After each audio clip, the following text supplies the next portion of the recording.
Shalom and welcome.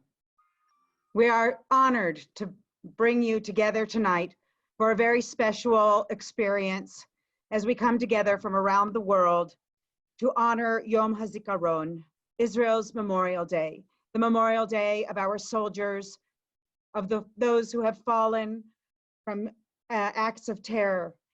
Yom HaZikaron has a natural connection to it for native-born Israelis. Everyone is directly connected to it. You're never more than one person away from someone who was killed in battle or by a terrorist. No one is removed, no matter where you turn, until you meet an ole, someone from the diaspora who came to build their life in Israel, our one and only Jewish homeland. This miraculous place often defies the cruelty and pain we have had to endure as a nation to defend our rights to this sacred soil. As Israel's national poet, Chaim Nachman Bialik, once asked in his poem El Tzipor to the bird in 1892, in that warm and beautiful land, does evil reign and do calamities happen too? Indeed, yes, this land has seen its fair share of bloodshed, and today we come together to honor those who have fallen as soldiers in the endless battle for our freedom, designed to strip us of that very freedom and our right to self-defense. So what is the value of remembering? And if we can't all feel some sort of attachment to it ourselves, especially from a distance, what is it we are expected to remember?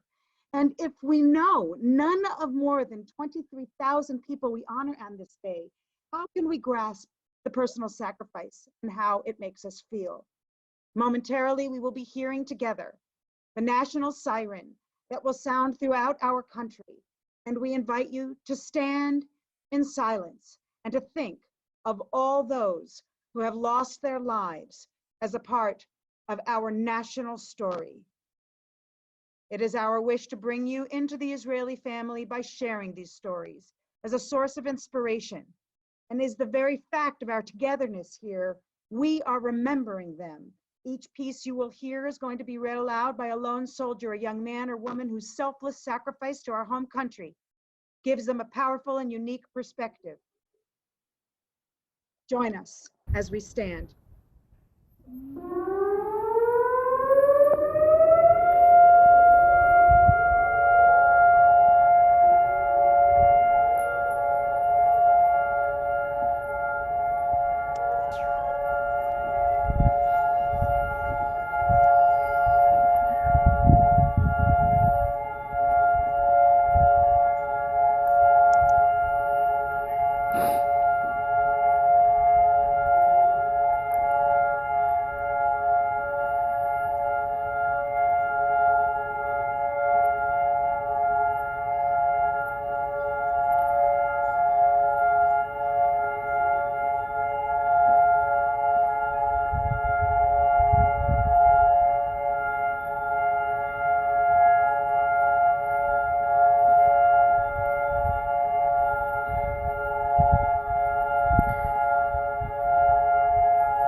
Shalom. My name is Tovia Book. I served as a Chayal Boded, lone soldier in Givati, as a Chovesh Kravi, as a combat medic. During my service, we spent many years inside South Lebanon in the security zone. Anyone who said they were not scared was either lying or stupid. It was the only time in our service we walked around fully locked and loaded with a bullet in the barrel. Every patrol, every ambush, I walked around with 35 kilograms of equipment, almost half my body weight in both ammunition, grenades, medical supplies, and even anti-mine shoes. Our purpose inside Lebanon, of course, was to prevent cross-border terror attacks. And every night we would lie in ambush. And I remember one particular ambush where we were lying and we'd had our briefing from the intelligence officer. We were deep inside Lebanon, very high up, and it started to snow. We were in a place called Har Dov. And we couldn't just get up and go home because we were on the wrong side of the international border in enemy territory. So we started to think. And you think of all the basic things, such as your friends and your family. Then especially myself as a lone soldier, thought about, what am I doing here? I'm here voluntarily. I don't need to be here. And yet I was there. And my mind flashed back to the briefing of the intelligence officer. And he told us what was expected that evening, where the Hezbollah might be coming in, what our role was. But he finished with the same sentence, like a mantra he finished every single briefing with, which was, HaMesima, your mission, La'agen al Yeshuvei HaTzafon, to protect the northern settlements. It was then at that moment I had what's called a Rega Emet, a moment of truth, when I realized that everything I was doing, all I was doing with all of my soul and all of my being was the most Jewish thing I could be doing, protecting my fellow Jews. Here I am, the grandson of Holocaust survivors and victims, lying on the other side of the border, making sure that never again means never again. Now, they say you're a real Israeli when you know somebody on Mount Herzl. And for me, unfortunately, that happened that same winter when one of my friends in the unit was killed and we went to the funeral, the Levaya. I've been in Israel for just over a year. We were studying Mount Herzl. There was a sea of purple, what the psychologists call the reverse order death, because parents should not be burying children. It was incredibly solemn. It was moving. It was emotional. It was gut-wrenching. And quite often, I think about Oren, who will remain 19 forever. Every time I go to Mount Herzl, every time I take a group there, every time I go there by myself, I think about this sacrifice that has been made, not just by Oren, but all of our young men and women, over 23,000 of them. And as Chaim Weizmann said, no one gave us this country for free. We didn't get this state on a silver platter. But motam tzivu lanu et hachayim, their death allowed us all to live lives, full lives. And I will conclude with a reading from the Psalm, Shir HaMa'alot, 4 words to sum up Jewish history, that sum up where we are today. Hazorim b'dima v'rina yiktzaru. Those that sow in tears will reap in joy. And as we pause and commemorate the sacrifice of those young men and women and praise those young men and women who carry on serving, put the best years of their lives selflessly for the state and for our people, we remember the end of those words. Yes, we have sown in tears, but we will reap in joy. Please join us as we hear the flame of remembrance and the lighting of the candle of remembrance, followed by the singing of El Maleh for our fallen soldiers and victims of terror.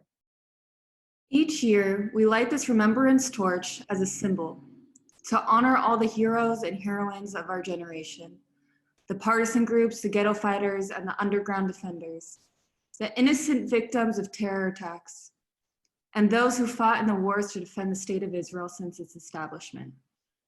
This day, we remember fathers and mothers, sons and daughters, brothers and sisters. Take a close look at the lives of these soldiers, their families, and the dignity bestowed them. On this powerful day, we honor the sacrifice that the men and women who are citizens of Israel make for the continued existence of our beloved Jewish state. While the list of fallen soldiers become longer every year, the importance of the need to fight for a right to be recognized is never forgotten and has become ever more important. Each year, we yearn for the day when the sacrifice will no longer be necessary, when Israel's existence will not be questioned, when our history will not be denied, when our borders will be secure, and when the world will accept the meaningfulness and importance of the Jewish state in our ancient Jewish homeland. Until that day, we'll forever protect the memory of our soldiers and citizens who have fallen in battle or have been murdered by the hands of the enemy.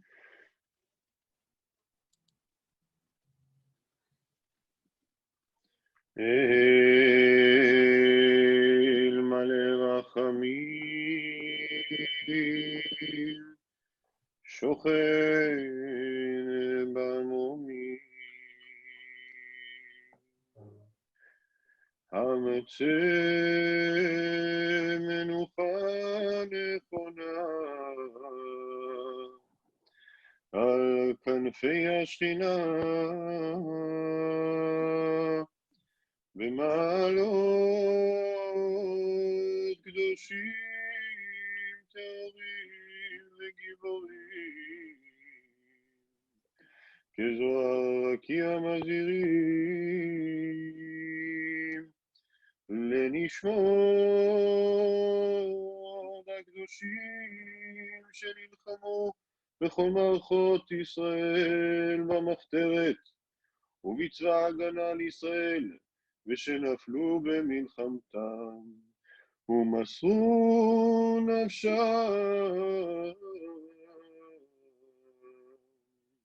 על קדושת השם העם והארץ בעבור שאנו מתפללים לעילוי נשמותיהם לכן בעל הרחמים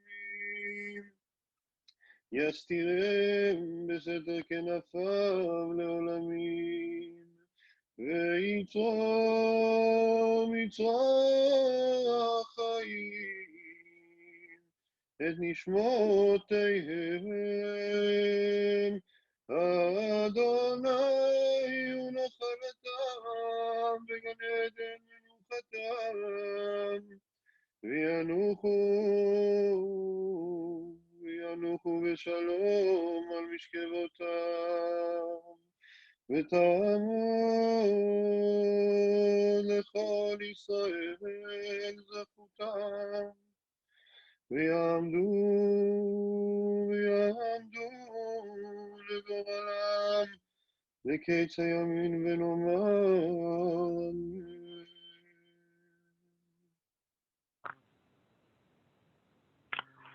Magasha Kesef, Jonathan Alterman. And the land grows still, the red eye of the sky slowly dimming over smoking frontiers, as the nation arises, torn at heart, but breathing. To receive its miracle, the only miracle, as the ceremony draws near, it will rise, standing erect in the moonlight in terror and joy, when across from it will step out a youth in a lass and slowly march toward the nation. Dressed in battle gear, dirty, shoes heavy with grime, they ascend the path quietly to change garb, to wipe their brow. They have not yet found time. Still bone weary from days and from nights in the field, full of endless fatigue and unrest. Yet the dew of their youth is still seen on their head. Thus they stand at attention, giving no sign of life or death. Then a nation in tears and amazement will ask, "Who are you?" And they will answer quietly, "We are the silver platter on which the Jewish state was given."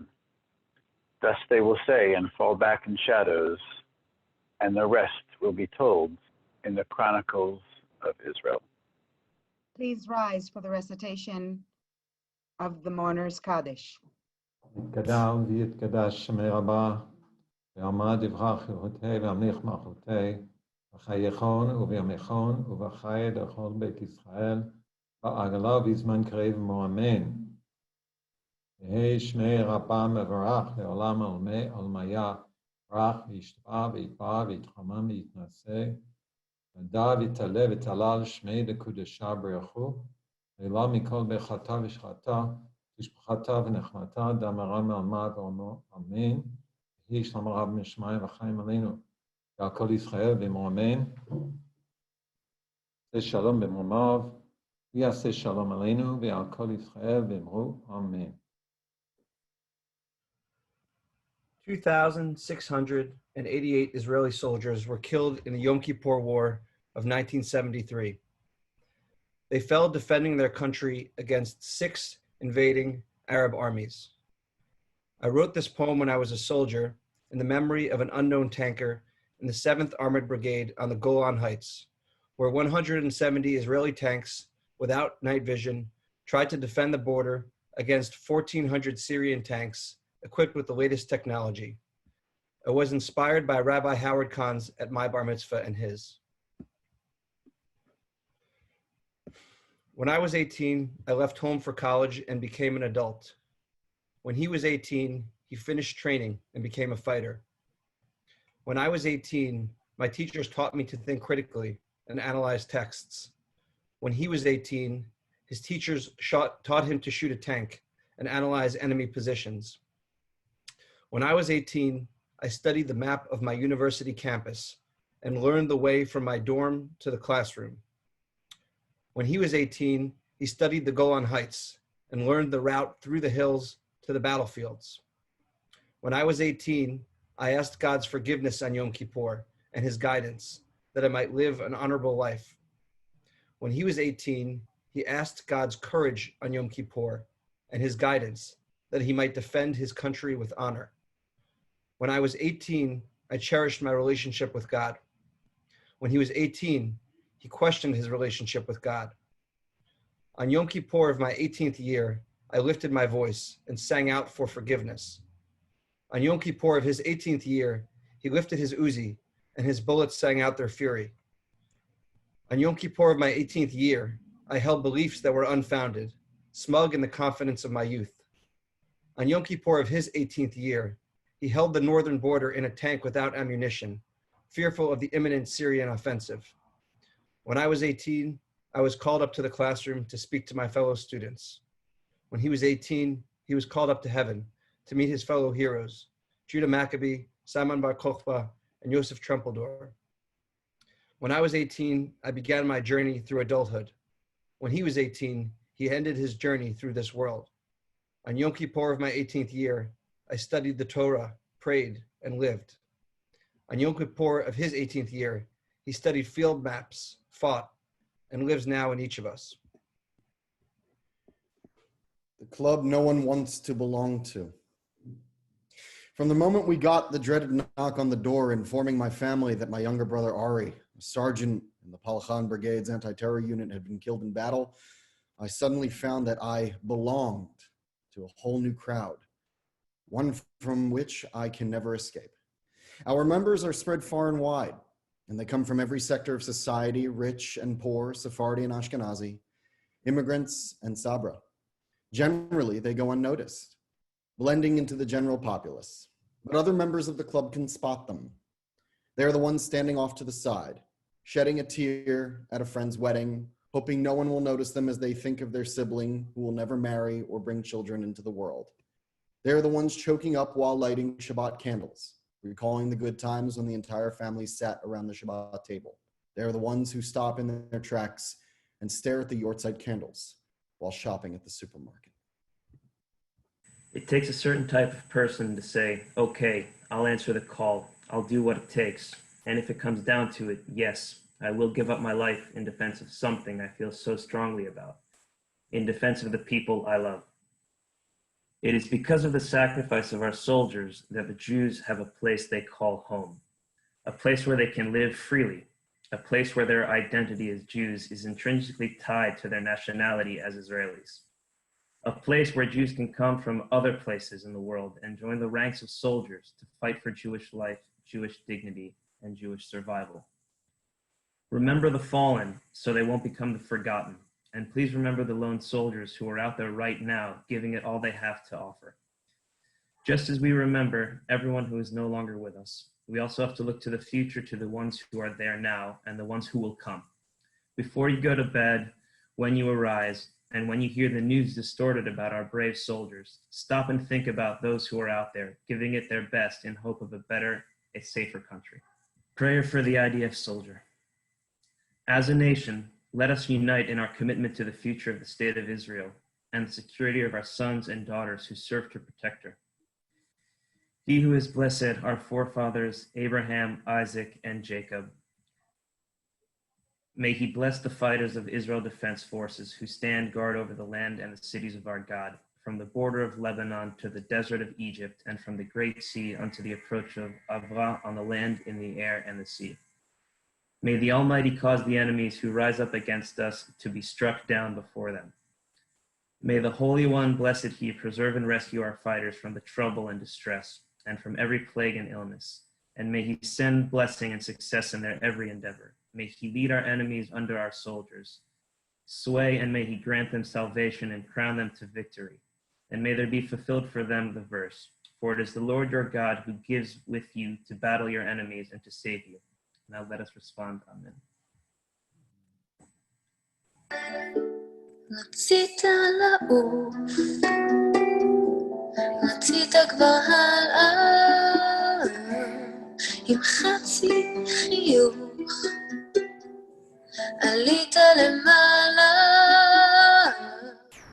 מיליון כוכבים בשמיים תופסים את הצבע שלך בעיניים, תן רק עוד שנייה אחת לומר לך שלום. רצית לעוף, הלכת רחוק מדי בתוך הטירוף, אין מי שישמור אליי, מיליון כוכבים בשמיים תופסים את הצבע שלך בעיניים, רציתי שנייה אחת לומר לך שלום. Oh my God, I can't even find it. אני רציתי לשיר, אתה הרמת גיטרה, מלאך מנגן לי עכשיו, אז איתך אני שרה,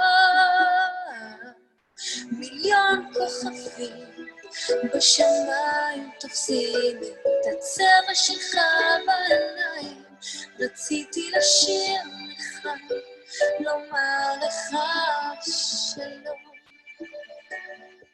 רציתי שנייה אחת לומר לך שלום,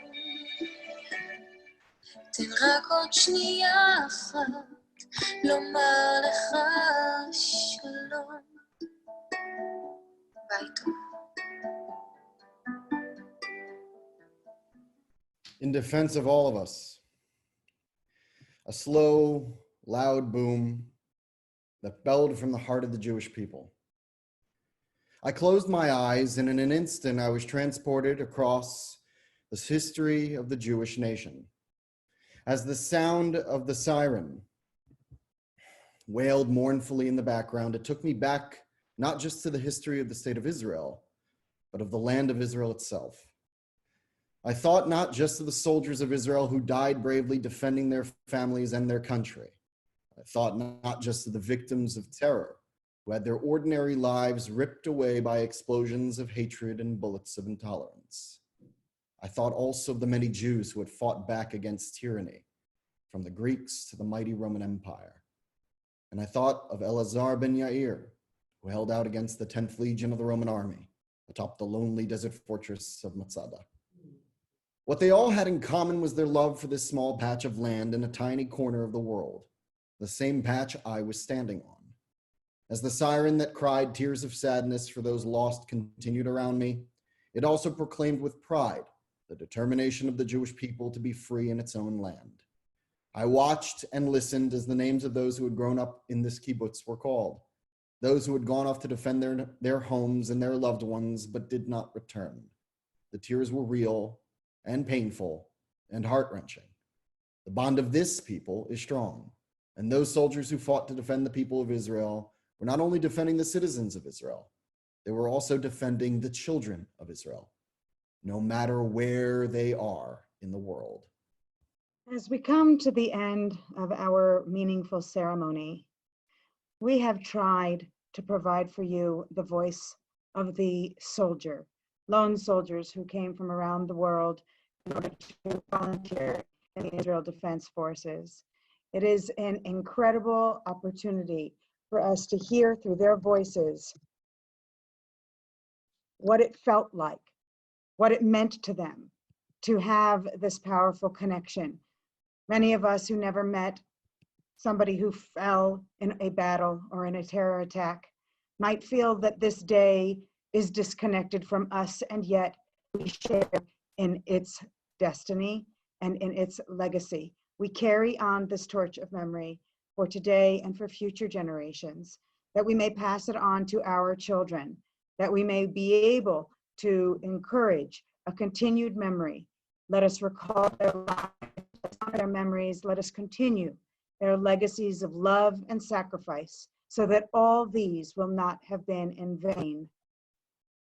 Even when we think about those who have fallen in terror, we remind ourselves that we must take our pain, we must take our sorrow, and exchange them for unity, strength, determination, love, and purpose. And the evil intention of those determined to weaken us made us mightier and more powerful for our people, our land, and our ancient heritage. And the hateful intentions of those who seek to destroy the Jewish life and the Jewish spirit, we are proof that they have failed. A difficult one, but we share in it together.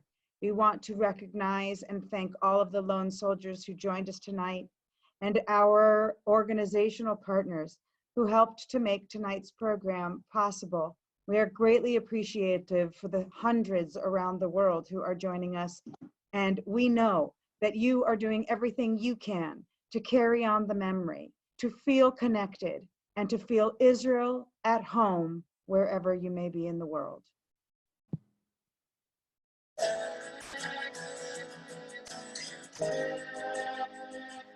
אור הנר נמהל באור הירח, על הקר שערך שפוך, בחלום צמרת עץ פורח, והשקט חזר, רואים לפי החיוך. שערה הייתה, הנה חלפה לה, ופנייך שוב רוגעות כפני הים. עם האור נוסיף ללכת הלאה, עוד הדרך רבה, המסע עדיין לא תם. לא קלה היא לא קלה דרכך, בעינייך לפעמים כה נוגעות, עוד צעדות פורחים יש לפנינו, עוד הרים גבוהים וצונני פסגות. לא קלה היא לא קלה דרכנו, בעינייך לפעמים כה נוגעות, עוד צעדות פורחים יש לפנינו, עוד הרים גבוהים וצונני פסגות. רסיסים של אור בדמעותייך, וחיוך שוב מגשש דרכו אליי. כל הטוב עודנו לפנייך, שימי ראש על כתפי, תני לי ידך בידי. עוד מעט איתם הנר לגבוה, עוד מעט יבס השקט המבורך.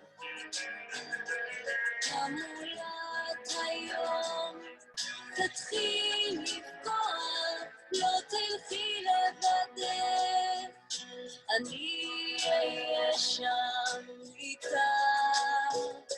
לא קלה היא לא קלה דרכנו, בעינייך לפעמים קודמות,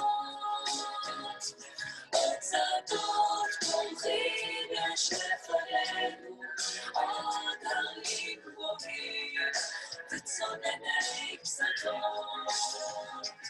לא קלה היא לא קלה דרכנו, בעינייך לפעמים קודמות, עוד שדות פורחים יש לפנינו, עוד הרים גבוהים וצונני פסגות.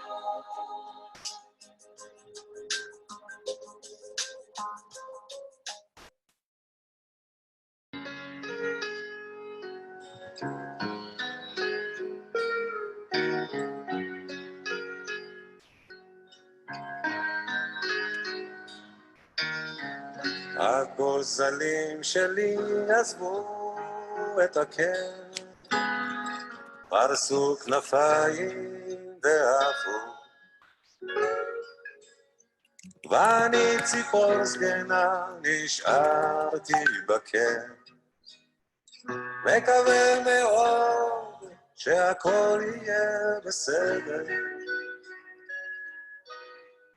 תמיד ידעתי שיבוא היום שבו צריך להיפרד, אבל עכשיו זה ככה בא לי פתאום. אז מה הפלא שאני קצת דואג? גוף גוזל חתוך את השמיים, טוס לאן שבא לך, רק אל תשכח, יש נשר בשמיים, גור לך.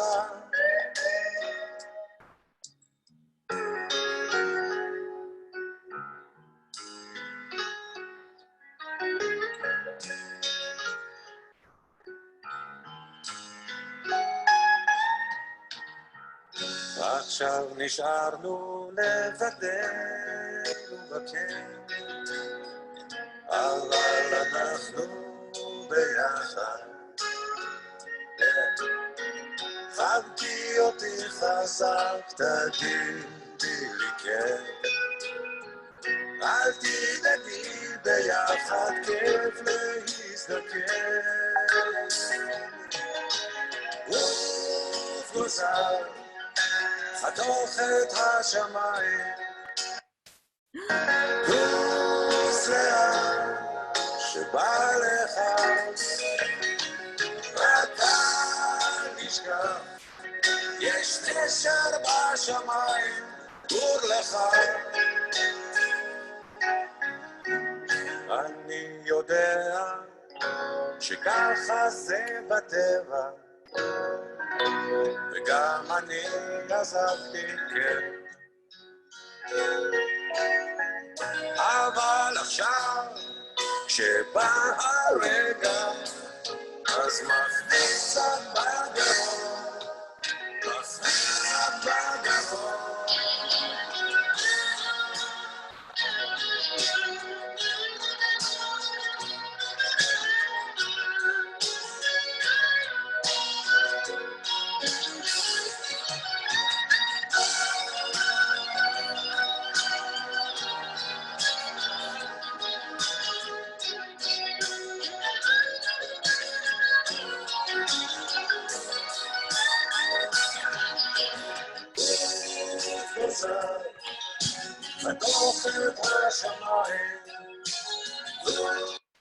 Please join us as we stand for Hatikva.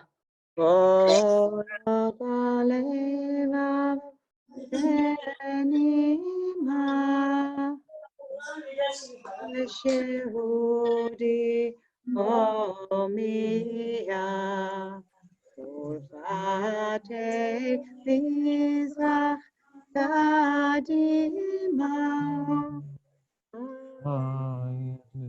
Zion, Sophia.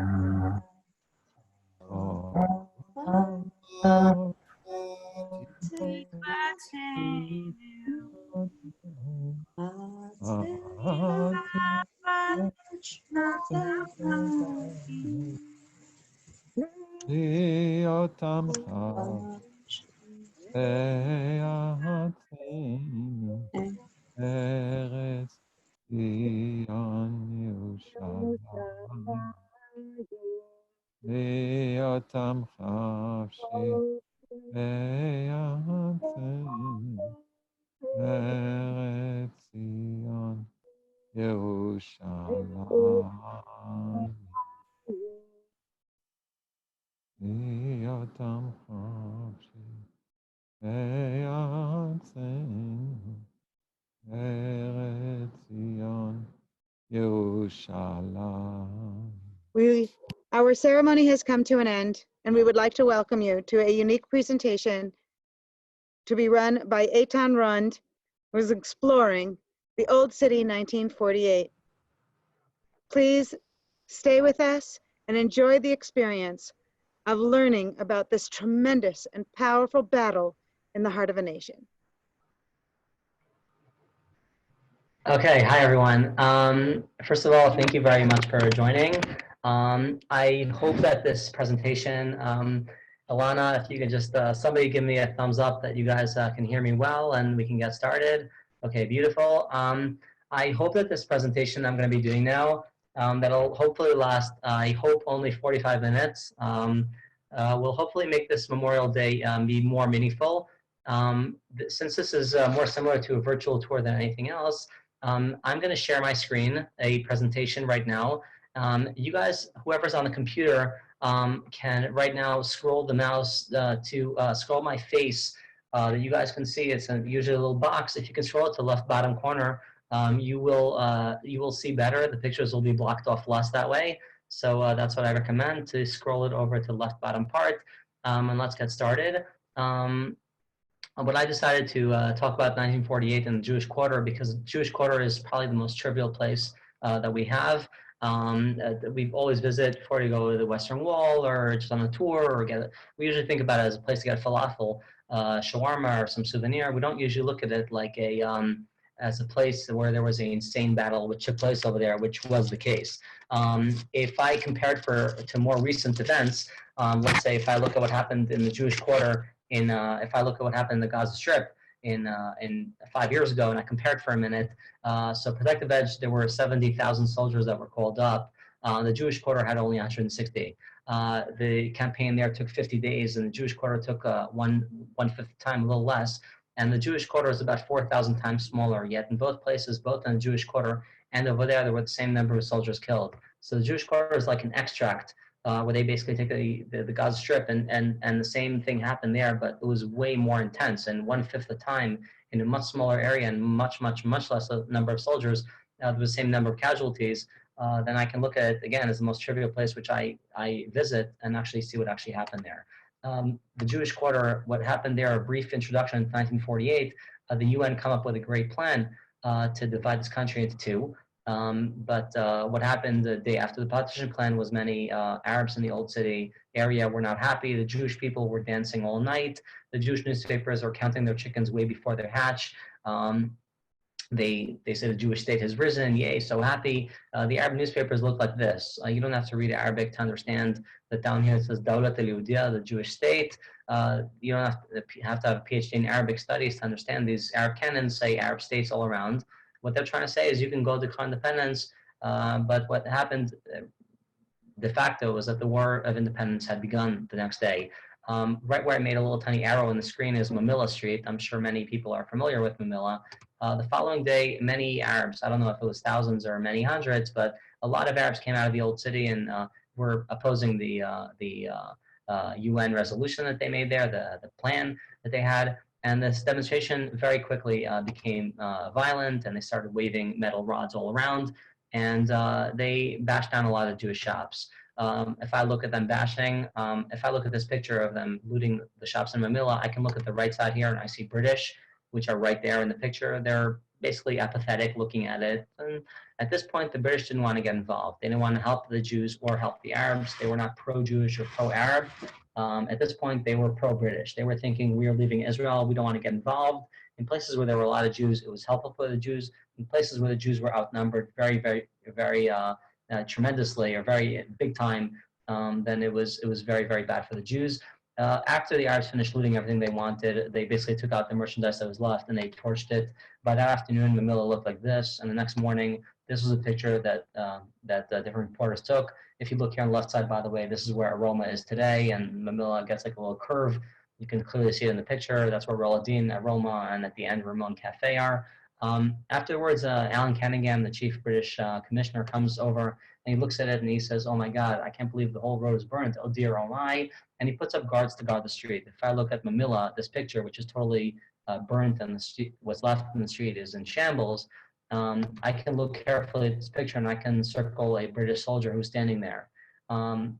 Where was this British soldier the night before? Again, the same thing. He is leaving Israel in 6 months. He's not thinking about Jews or Arabs. He's thinking about himself. At this point, he was drinking, beer in the bar when they were riding, and he comes the next day because that's when it's safe to come. From that point on, the end of Manila Street, at least Jaffa Gate, this is a picture the next day of Jaffa Gate. The British people put up around it, tanks blocking off access, and from this point on, the old city is under siege. This is a picture of the line. This is not like in Corona and Passover in Israel, where people wait online for 20 minutes to get eggs or for 35 minutes to get into a shopping center. These are people waiting for hours online. There were 2,000 people in the old city which waited online to go get a cup of sugar or a cup of flour or a cup of rice. What they give people is a lot of rice. They give 1 cup of rice per family. That's all they had. People waited hours online to get enough calories to sustain their family, to live, and this is what they did over there. Now, the British people also put up positions around the Jewish quarter, but they weren't facing out towards the Arab aggressors. They were facing inside towards the Jews at that point. Now, the reason, if you look at this picture, you can see a British soldier with a pon-pon and his beret. He's from the Scottish Division. He's facing inside towards a synagogue named Nissan Bek, shul in the Old City. If you look at this picture here, it's another soldier from the British brigade, from the Scottish brigade. He has a pon-pon in his beret. He's facing inside. That's the Horva synagogue.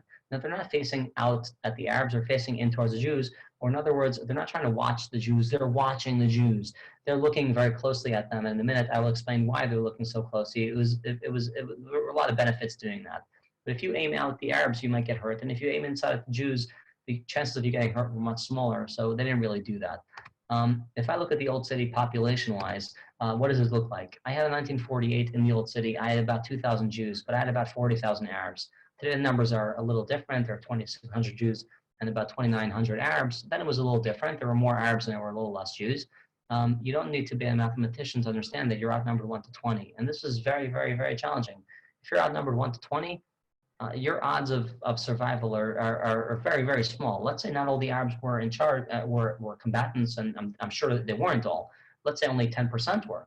That's still very problematic when I'm counting women and children on the Jewish side, because again, the Jewish quarter has been under siege for 5 months before the hostilities even began. When the battles even began, they were under siege for 5 months before, and they didn't really stand much chance when they were outnumbered so badly. Now, what do the people look like? When you get drafted, you get a lot of different things. You get a vest, you get a helmet, you get canteens, you get knee pads, you get a gun. One of the things you do. Now, the first thing you do with a gun, many people here might think, well, you shoot it. No, it's dangerous. It can kill people. You shoot next day in the shooting range. You make sure the safety's on, and you do one more thing. Once a day, you get an hour. You can shave, and you can shower, and you can talk to your girlfriend if you want.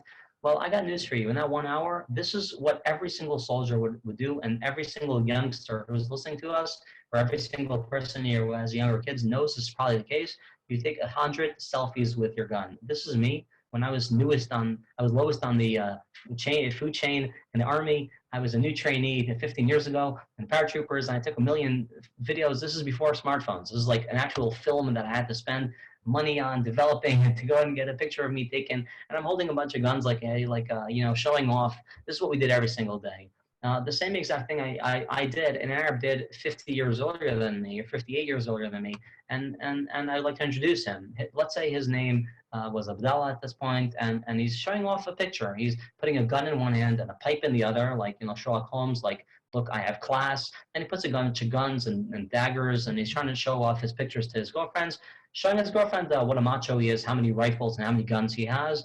By the way, this is the stupidest person in Earth, and there's like a Darwin competition of stupidest thing you can possibly do, like smoking in a gas station or something like that. This is the absolute winner because he hangs the grenades from the safety. If you look carefully at his belt, and that means you take one step and the grenades fall down and the entire room might blow up. It's very, very not smart thing. If I look at this guy, where does this guy guns from? Guns were illegal. But if I look in the old city in that time, what do I get? What do I see? I see a shop. Let's analyze this for a minute. This is obviously a shoe shop. If you look at the merchandise in the back, but on the front on this display, they have guns and grenades and there's a little child here I circled. One of the salesmen it does not look like he's in high school even, and he's selling grenades in his hand, yelling, I don't know, 5 for 100 or whatever he's yelling. This was very, very problematic. There are other shops down the way, and what does the Jewish population look like at the same time? This is what they look like. There were Haredi Jews, or Orthodox people living in the old city. Again, there were 2,000 of these. If I look through archives and I look through pictures, I see many, many pictures of Arabs with guns, posing with British soldiers, trying to get a souvenir back home for them. And I find a lot of pictures like these of British soldiers looking for Jews, searching them for arms. Now, the reason they did this was very profitable. They would walk 100 yards with the gun and they would sell it in the Muslim quarter. It was so close. Why not? They're leaving Israel at this point. They're thinking about themselves mainly. And they're thinking, how can I make more, more beer money or more waste money before I go back to England? And this was a very profitable thing to do. So remember I told you before that the British soldier was looking at the Jewish quarter? There's a reason why he did it. All that I'm doing now is a pre-show. This is just to explain to you what we're talking about, not to dive into the battle. Now we can dive into the battle. Everything I did until now, everything was a piece of cake. Everything was like the how do you say, an appetizer before the main, before the actual food comes out. Why? Because the day that we declared independence here in Israel was the day the British decided they were leaving. So if there was some sort of a buffer zone between Jews and Arabs that were fighting then, or something keeping the Arab armies from invading, that ended that day. Meaning if until now they were fighting against the locals, Palestinian locals who were, aiming guns and taking pictures, and a lot of these rifles were junky or jammed or barely shoot. The next day you're fighting an actual Arab army that's invading into Israel. This is a picture of the Jordanian Legion coming in through Beit Lechem, coming into Jerusalem. Like, this is about 20 minutes away from the old city. And these guys are 20 minutes from reaching the old city. Now, if I take an entire brigade, like if I look at the entire IDF paratroopers brigade or the entire IDF Golani brigade, and I let them attack an area the size of, 9 football fields, like 2 blocks in Brooklyn or something, with Haredi people. I mean, you don't stand a chance. Remember, there are 2,000 civilians and babies and women. I'm counting everybody. This is like the entire Golani brigade. It's like 1,400 guys. So you're you're in deep trouble. It's very, very, very problematic. And what I want to do now is zoom into the Jewish quarter itself. If the Jewish quarter is, again, roughly the size of 2 blocks in Brooklyn, it's about 300 by 350 meters on both sides. And the Arabs try attacking from all sides. I'm going to skip a little bit so we can hold timing better. And like you guys can see the screen now, inside the Jewish quarter, I'm going to post on different circles, and the circle is going to move on different locations. And we're going to try to make these places come to life. Lubinsky Post was a post that was named after the Lubinsky family, which lived in that house. All the posts around the Jewish quarter had names of people who lived there. Lubinsky Post, Weisberg Post, Cohen Post. There were different posts named after Jewish families that were there. And this one happened to be called Lubinsky Post. Now, if I look at a Google image, because in Corona we're very limited on walking around taking pictures, this is what it looks like today. It's the archway. There's 2 windows over the archway, and there's 2 windows on the top floor, but the bottom 2 windows are the Lubinsky Post. Today, for those who don't know, it's in dorm of Nativ Aryeh Yeshiva. It's right above the white car. Now, I always ask my people that I'm there, the people I'm guiding, ask them, if they've heard of Sderot, and they say, of course we have. And I say, what's Sderot famous for? And they say, rockets. And for those who don't know, Sderot is a very small city right near the Gaza Strip, and they're the easiest target if you belong to Hamas and you want to shoot something around the Gaza Strip, the Sderot is the easiest, biggest target. So what they do is you have 10-second warning. By the way, sirens never come when you're sitting in the shelter watching Netflix and thinking, now is a good time for a siren. I'd like it to come now. It never does. It comes when you're in the bathroom. It comes when you're showering. It never comes before or after. It comes always during the shampoo. Now, I have very short hair. I'm a boy. If anybody has long hair, a boy or girl, they can tell you they use a lot of shampoo. It's a lot of hair. My wife's best friend lives in Sderot, and every time she showers, she has very long black curly hair. Every time she showers, she gets a siren, and she has a dilemma if to run or stay in the shelter. Americans always say you run, by the way. Israelis always say you stay in the shower and you rough it. This is not Sderot. If I look at the opposite side of the same road, literally if I stand where that white car is and turn around and turn the camera around, it looks like this. Like what I see is that the distance between the Jewish quarter and the Muslim quarter are exactly 31 meters. That's like 100 feet. Between the Jewish quarter, if I were Steven Spielberg and I were filming a movie, a director, and I were filming a movie, what would it sound like? One side would be booming and blasting my eardrum. The other side, I would probably hear silence. These guys are shooting all they want. They have an entire, a battalion coming in through here, 400 guys, a regiment. And on the other side, I have silence. I have a few Haredi guys yelling Shema Yisrael. That's all I have. And these guys are shooting. And if you listen to a movie that one side is blasting your eardrum, the other side is silence, you would be convinced that your earphones are broken. You'd be convinced something is wrong. Now, you try your laptop, maybe your friend's cable, your brother's, and you try them, and you're like, what's going on? And they're like, no, here they're shooting, here they're holding up. Now, I stood here right outside a few years ago with a group of soldiers from TLV. I remember that very well. And right where there's a soldier on the right side of the screen here, there was a very older, like I'd say an 80-year-old guy, looking guy, who was standing and listening to me. Now, generally when I'm guiding bigger groups, I'm okay with people joining in. I don't really mind that much. Let somebody else enjoy, have fun. And what happened was, when I finished talking, this guy quickly walks to me and he says, "You a tour guide?" I'm like, "Yeah, why?" He's like, "Do you know the old city?" I'm like, "Yeah, a little bit. Why?" He says, "Do you know what the Jewish position was called up here in these two windows right above your head?" I'm like, "Yeah, it was called the Lubinsky post." Okay, I'm scrolling back on it now. He says, "Wow, very good." He says, "Do you know who the commander of Lubinsky post was?" I said, "Yeah, I do. Why?" He says, "Do you know what this, do you know what the commander, what was his name?" I said, "Yeah, his name was Elitzur Ben-Gul." I read his book that he wrote about the battle, and that was his name. His name was Elitzur Ben-Gul. Why? He pulls out his hand and to shake my hand, and he says, "Nice to meet you, pal. My name happens to be Elitzur Ben-Gul." And like, my jaw dropped onto my belly button. I'm here talking about the war when the person who fought here is listening in on me. And I took off my speaker. I usually speak with a speaker. I took it off and I told this guy, "Now you tell the soldiers what it was like fighting here." He says, "I hear." He asked me, "You're a reservist?" I said, "Yeah, I did the reserve duty still." "Why?" He's like, "Where are you?" I'm in a paratroopers brigade in reserve duty. He asked me, what do you schlep with you?" Now, when we practiced going to Lebanon, they gave me 30 grenades. They gave me 2 missiles. They gave me a stretcher and 10 clips in my vest. This guy looks at me and says, and I'm a small guy. People here don't see me. I'm for those who don't know, I'm shorter than almost everybody watching this presentation. I'm 5 feet tall. This guy looks at me and says, "You crossed the border in Lebanon with 300 bullets and 2 missiles and 35 grenades?" I'm like, "Yeah, but I'm one of the smaller guys in my regiment. Most of the guys are bigger. They carry a lot more than I do." This guy looks at me and says, "You know what? I had to stop here the entire Jordanian Legion. All I had, 1,000 guys against me. All I had was 1 gun and me alone and a little tiny cardboard box full of bullets. And at a certain point, I emptied the box and counted my bullets. I found 35 bullets that actually matched my chamber, that actually fit in my gun." Now, if you would go and you would tell an IDF soldier today, "You're going to go fight in Gaza or Lebanon, here, take 30 bullets," they would laugh you. It's like me telling you, "Sorry, here's $1, go find a car." I mean, it's like, it's a very, very, very, I mean, it's funny. It doesn't even start. You don't even begin to comprehend how little they had. I told him, "Tell me a story that happened here." He said that after 2 days that he was here alone in the post, what happened is that they put up 2 soldiers right next to him to switch him. And he gave them a briefing, and it was thinking, "I want to sleep." The briefing he gave them was, "It doesn't matter how much they shoot you. Don't shoot back. You don't have enough bullets. You have 35 bullets, and there are 1,000 guys coming through. You cannot waste anything." Now, the guy looks at him and says, "Wait a minute, what do you mean I shouldn't shoot?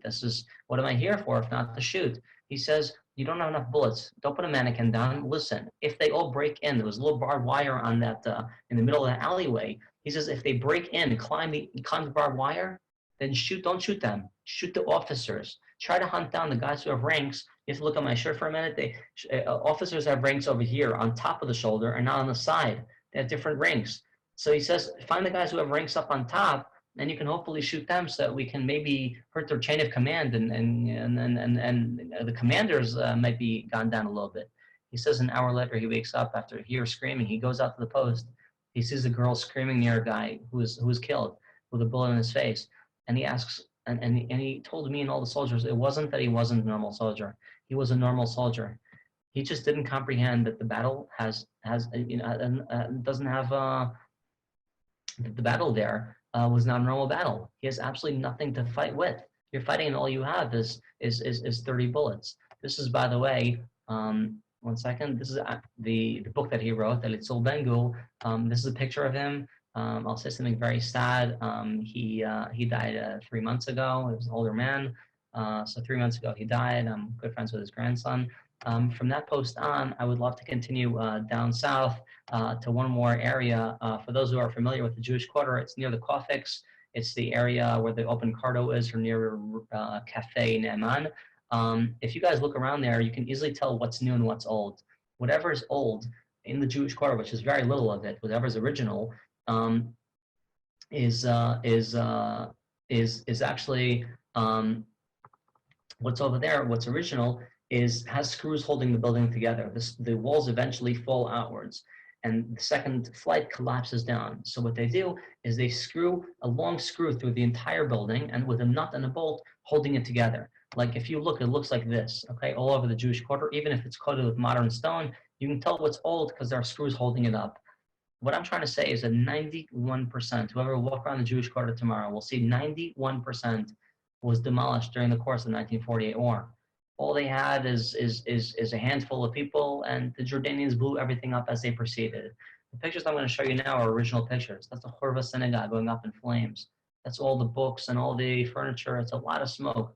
And slowly the Jewish people are leaving their homes. They had no choice. So when IDF soldiers come over and say, leave now, they leave. They put their stuff into candlesticks into a sheet, and they leave. 5 minutes later, their house is looted. These are pictures of the looting. This is a picture taken by a photographer who was actually there at the time, John Phillips. I have half the pictures thanks to him. He actually, both sides, both Israelis and Jordanians, let him go by, and he took pictures of what was going on.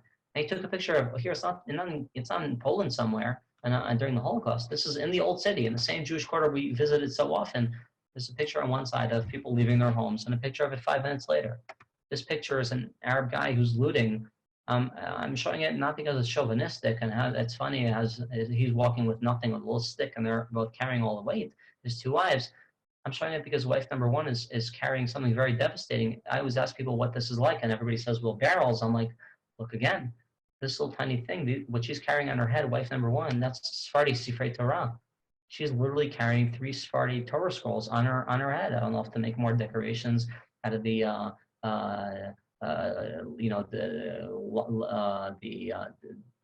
decorations, the copper decorations, or if it's to make new leather lining for her shoes. I have no idea.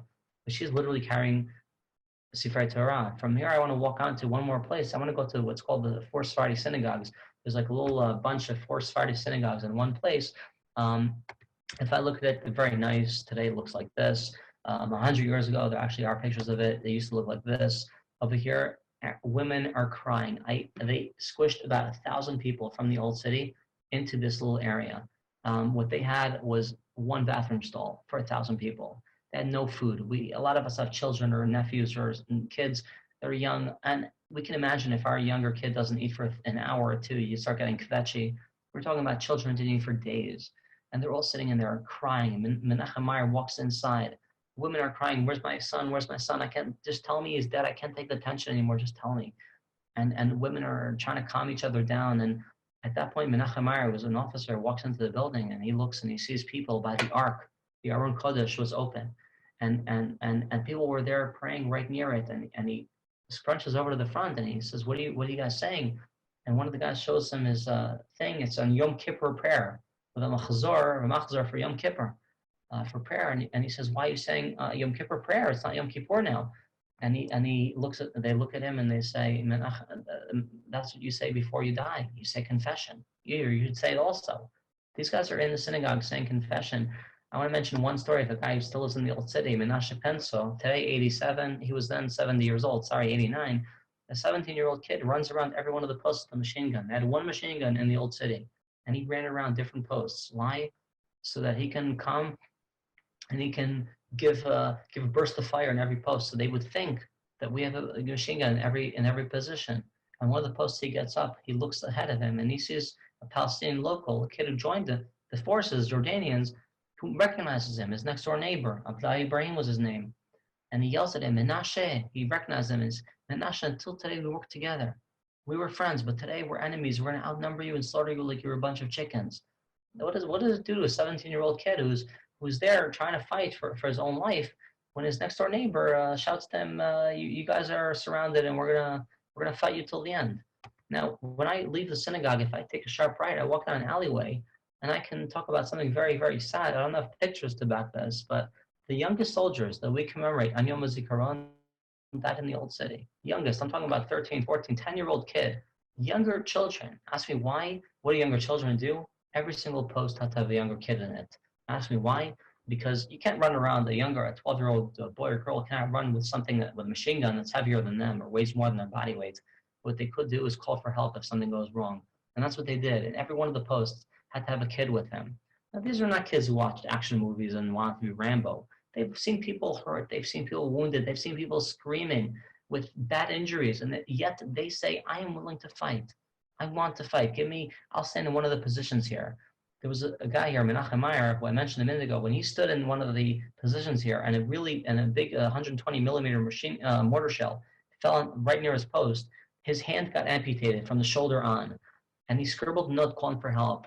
And there was a girl here. Her name was Tova Albinovich. She ran down this alleyway, and when she's running down, what suddenly happened? A mortar shell fell right next to her, and it blew up. She got 50 pieces of shrap in her, all over her body, full of shrap. She lost her left arm, her wrist, and she flew on the wall, all wounded. When she woke up from being unconscious, she has no idea if it was 5 minutes or half hour. She has no idea how long passed. But she grabbed, and she went down this alleyway. You can see her take a right or left in the picture. She took a right. She ran down to headquarters to get help from Menachem, not taking left, taking trying to get help for him. She was taking a left over here, trying to get, taking a right, trying to get help for him, not to the right to get help for herself. It was more important for her to save his life than it was for her to treat her injury at that point. Now from here, I want to go down. I get to where I really wanted to go with this whole Yom HaZikaron thing. I get to where there's a plaza today. Today they put up a little medal around it with names of those who got killed. This is called the Galed. The Galed in Hebrew means the memorial. This was the memorial of where they buried all the people who died. 48 of the people who actually died in the Jewish quarter, they managed to retrieve the bodies. There were a few that they didn't, which is a very, very tragic story. There was no body, there's no grave to even say mourner's prayer on Yom HaZikaron. There isn't any. But 48 of the bodies were retrieved and buried over here. And today they're not there anymore. They're in military cemeteries, Mount Herzl and Har Zitim. But I want to mention, out of all 48 stories that I can mention here, 67 stories I can mention here, I want to zoom in and mention a story about one girl. I want to read a letter she wrote. If I look at this girl over here in the picture, smiling very nice, she's a 22-year-old girl. I'm sure you've been to ceremonies, so you guys know what lone soldiers are. In 1948, she was a lone soldier. Her family was in England. She grew up in England. She survived the Holocaust in England when Hitler was bombing England, London all the time with V-2 missiles. She was there in London. And the year after the war, she said, I want to come to Israel and I want to teach English. And she came to Israel to teach English. Sorry, one sec.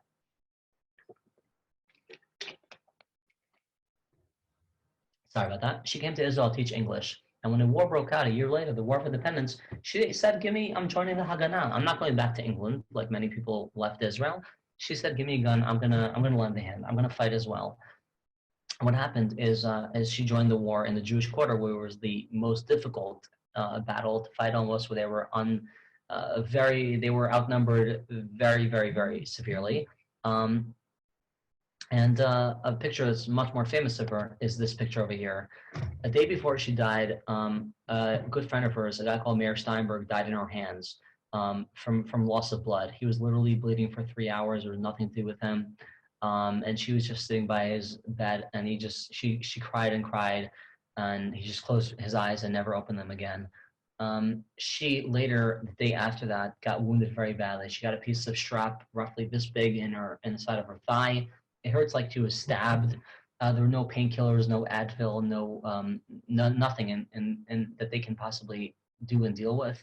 And slowly she started fading, and she realized, I'm never probably going to get a chance to say goodbye to my family. They're in London.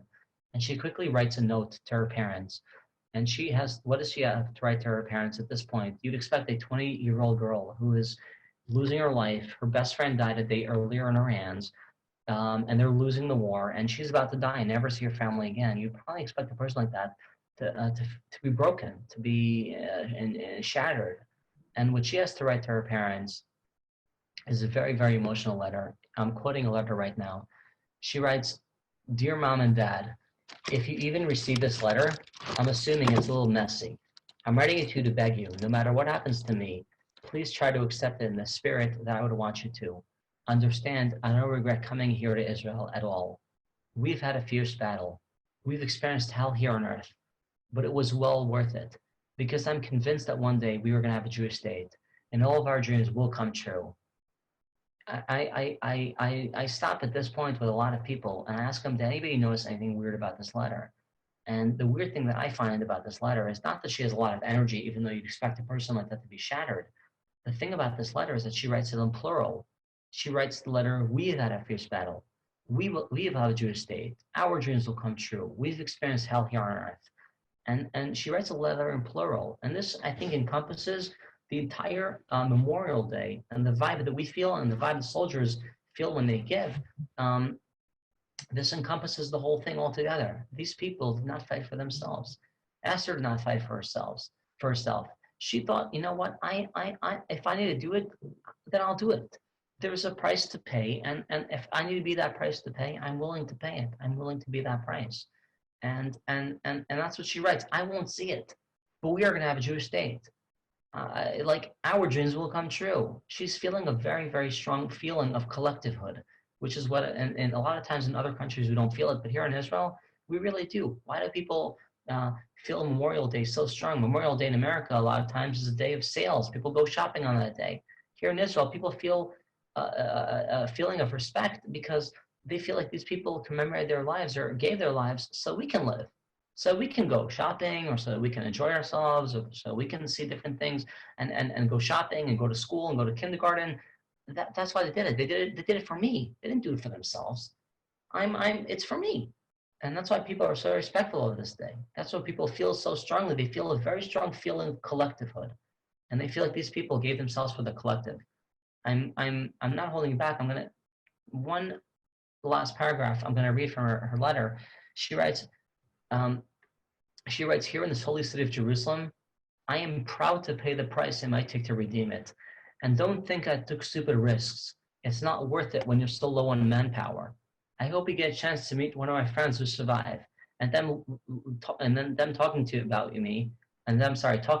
me will make you feel proud, not sad. Dear Mom and Dad, don't be any sadder than you must. Love you very much, Esther. That's what she has to write. She says, don't be sad about me. Be proud about me. Be proud about what I did. Feel it. And okay, be sad, but not any more than you must. I personally feel that this letter encompasses the entire feeling, the entire vibe that we feel on Yom HaZikaron. We feel these people did it for us. So yes, you definitely have to be respectful and sad in a way. But yeah, more than feeling sad and anguish, the feeling is a feeling of gratitude, feeling that you want to thank these people that gave their life so we can live a normal life here in Israel. From there, I want to go last stop and end with a bittersweet ending. Is Batei Mechaseh. Today it looks like this. 100 years ago or 50 years ago, this was the only place that actually had a square in the.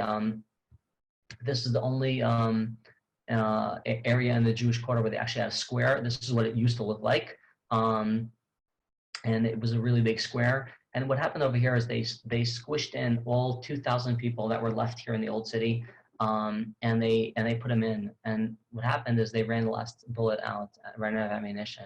And what they did is they surrendered. And this is a picture of Moshe Rosnak, the head of the Jewish quarter, surrendering. And what they did is that right now they realized, oh my God, what are they going to do to us? And the Jordanians said, okay, if you're surrendering under our conditions, first of all, give us all the weapons. Well, there's nothing to do with guns, don't have ammunition, so they gave them guns. And then they said, listen, all the men, we're taking you as captives of war. We're taking you as prisoners of war. They lined up all the men in one side and lined up all the women in the other, women and children. And all the men ages 50 until about 50, they lined everybody up. And at that point, this is probably the worst thing we can imagine happened in 1948. I'll tell you why. Not because they're lining up families and separating families, and some of them are Holocaust survivors, and this happened, just recently in the Holocaust. The reason this is so terrible is that 2 weeks before the battle here, 2 weeks and a day before, there's a place called Kfar Etzion. I live in Gush Etzion, there's a kibbutz there. And what happened in Kfar Etzion is that the same Jordanian army conquered it 2 weeks earlier. And they told all the men there, you're going as captives of war. And what they did to everybody is they shot them all. There are 3 survivors from Kfar Etzion kibbutz, but 151 people. If after the corona you can go to Mount Herzl, you'll see one big communal grave of 151 people that were there that day in Kfar Etzion. The entire kibbutz, by the way, except for 12 of them, all of them Holocaust survivors from Czechoslovakia and Poland and Hungary, all of them. But what happened is that the same Jordanian army, what did they do to all the prisoners? They killed them all. So hundreds of women and kids are realizing that they're about to kill your husband or daddy right around the block. They're about to kill him right now. And women are screaming, Zalman, Zalman, Menashe, Menashe, trying to get to them. And they're crying their heads off. A 9-year-old girl understands exactly what's going on because she sees her mom freaking out, that she's about to lose her husband. She cries, Abba, Abba, Abba, Abba, screeching. Now, it's not 1 or 2 children. We're talking about 900 kids. You can copy one kid screaming Abba and multiply that screaming by 900. Kids are screaming at one time Abba. And in my opinion, this was the saddest place, or one of the saddest places, definitely, of all of 1948. There were women and children in one place. They rounded everybody up. People were in anguish, and they took all their belongings, and they hauled them out to where I put now Zion Gate.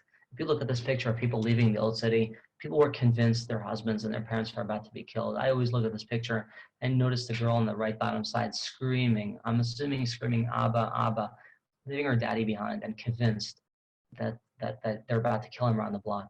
And they go out Zion Gate and they close the gate for the next 19 years. The city was divided. Now, there's a happy ending to this because what happened over here was it was a happy ending because what happened over there was sorry, I got cut off. I'm in the middle of WhatsApping because they're asking how long it's taking, and I apologize. We should be done in 5 or 10 minutes, I hope. What happened over here was a happy ending because after 11 months where they were in Jordan and they were in prisoner camp, they didn't shoot them at the end. They didn't kill them like they were afraid would happen. They were taken to Jordan to a prisoner camp, and they came back about a year later, 11 months later. And when they came back, one of these kids who was taken captive was a kid called Eli Kedar. And Eli Kedar, then only 15, was 16 when he came back to Israel. And what happened was he came back to Israel, he opened a car repair shop, he finished high school, he joined the army, he did all kinds of things. When he was 34 years old, he was deputy of a battalion in the 6-Day War, deputy of a regiment in the 6-Day War. And what happened, we always look for these 19 years, the city was divided. But what happened after 19 years were these famous pictures of the paratroopers heading into the old city and heading inside. And 5 minutes later was this famous picture of Yoram Zamush and Stempel hanging the flag over the Kotel, and this famous picture of paratroopers by the Western Wall. What's much less known is that parallel to these pictures, the Jerusalem Brigade went in through Zion Gate, through Shar Tzion. They went right into the Jewish quarter. This person that we're looking at on the left side, all the way with sunglasses, that's Eli Kedar. Eli Kedar, at this point, had a few hundred soldiers under his command, and he comes into the Jewish quarter. Jewish quarter was all in ruins. This is a picture taken a few days later. Afterwards, what it looked like when some of these older Haredim came back to try to find their houses in all of this rubble and everything. This is what they found when they came back. They just found rubble and rubble and rubble. But today the Jewish quarter is rebuilt and we can barely see it. But that soldier that I mentioned a minute ago, Eli Kedar, who was 34 years old, who had hundreds of soldiers with him, ran right in to that square where he was taken captive. And he looks at it and he says, "Oh my God," and he starts crying. And all of his soldiers are looking at him and they're saying, "Why are you crying? Like, hello, you're a high-ranking officer. You can't cry. People are looking at you." And he says, "You don't understand what happened here." And they say, "What?" And he says, "I was taken captive from here. My brother was almost killed. I was wounded. I can't believe we're back. I cannot believe we're back." And he starts crying and he goes to the door where he used to live and he knocks on the door and an Arab opens up. His name's Hafez. He says, "What do you want?" He says, "This was my house 19 years ago. And right door next to you was Chaim Leb Segal, and door next to you was Nachum Bornstein, and door next to you was Sami Levi. Man, beat it, we're back." And the Jewish quarter, as I told you, is rebuilt. One of the families who lives right around that square, in that square, Ben Chachal family, put an inscription right by the wall. And this inscription is so powerful. They took the inscription from the last prophet from the Bible, one of the last. His name was Zachary. We've all heard of people named Zachary. We have friends called Zach. This person, Zachariah, never set foot in Israel. He said in the rivers of Babylon, where they lost his country, what does he do? He sits there and he says, do not worry. And they say, "Why?" And he says, "Don't be distraught, don't feel bad." And they say, "Why?" He says, "Because you guys will be back in Israel one day." What it says over here is there will be women and children walking in the streets of Jerusalem. Some of the men and women will be so old, they're gonna have canes with them. And the city streets will be filled with boys and girls playing in them. In the same plaza, which was one of the saddest places in 1948. Today, what do I have? I have hundreds of kids playing there every single day. Again, thanks to the sacrifice, thanks to what's located 30 yards away, which is that memorial that I had there with those people that were buried. From here, I want to head down virtually down towards the Kotel and take a look at what I have here by the Kotel. If I look at these pictures of our Gorin by the Kotel, the paratroopers over there, if I look at these famous pictures, there was one famous soldier there. His name is Chaim Hefer. He wrote a poem. With this poem, I would like to end the tour. It's my lousy translation to English. Believe me, in Hebrew it's nicer. But I think it encompasses a lot of what Memorial Day is all about. So try to imagine you're looking at the Kotel. Again, this is in Hebrew. It's much nicer. But in English, he says, "So many prayers were said by this wall. This wall stands high when so many others fall. This wall felt its crevices filled with millions of notes and felt touch of crying women sharing their prayers and their hopes. This wall has seen empires vanish like clouds in the sky, but has never yet seen paratroopers cry. They're running towards it, with their hearts pounding fast, with yelling in silence, a sight that's hard to grasp. And they suddenly feel it and touch it, with this uncontrollable feeling. Suddenly all their eyes all started tearing, and they looked at each other, gazing and shy, and asked, how could it be? How could it be the paratroopers crying? How could the strong sense of familiarity glow? And how come those tears just uncontrollably flow? And I think the last two sentences encompass what we feel in Yom HaZikaron. How come those tears uncontrollably flow, and how could those familiar feeling they feel glow? He writes, perhaps because these soldiers, who are just age 19, are standing here fulfilling 2,000 years worth of dreams. Because of those people, to get to the Kotel, there are 182 people.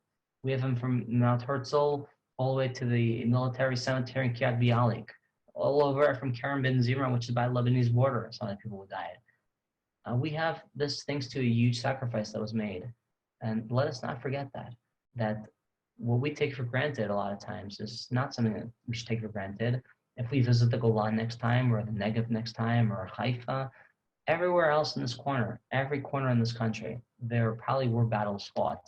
And on this Memorial Day, I hope that we can walk around places, if in the most trivial place that we can see in the Jewish Quarter, if in the Jewish Quarter there's an area that looks very trivial, but we realize many people got killed looking at the Jewish Quarter to conquer it. I hope that we can realize that in other places there are many, many, many, many, many places and people sacrifice their lives, and if it's getting wounded or God forbid, even worse.